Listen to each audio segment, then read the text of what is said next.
অনেক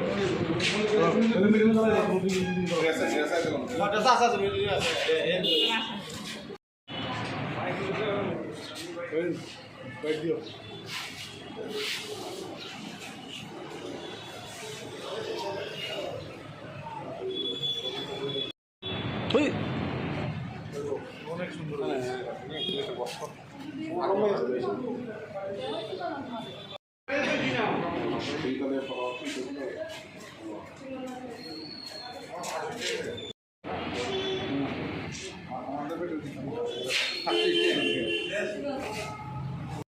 গোপন সূত্রের ভিত্তিতে আমরা গোকুলপুর বনকুমারী একটি বাড়িতে রেড করে একটি বাড়িতে তল্লাশি চালিয়ে প্রায় এই আপনার 50,000 টাকা মূল্যের ড্রাগস আমরা এই রিকভার করতে সক্ষম হয়েছি এবং তারপরে সিজ করে একজন মহিলাকেও আটক করেছি।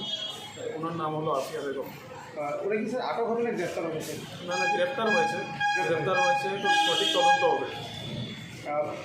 আজকে দুপুরে একজনকে আপনারা গ্রেফতার করেছে? একজনকে করেছি, ওর স্বামীও সঙ্গে জড়িত রয়েছে। স্বামী কি আটক হয়েছে? তার স্বামীকে আটক করা যায়নি, স্বামীকে বাড়িতে ফেলবে। কত ঘন্টা চলেছে আপনাদের এই আজকের এই অপরাধ? প্রায় 1.5 ঘন্টা। মালগুলি কি ওনার সঙ্গেই পেয়েছিলেন নাকি? ওনার সঙ্গেই ওনার কাপড়ের গাড়ি থেকে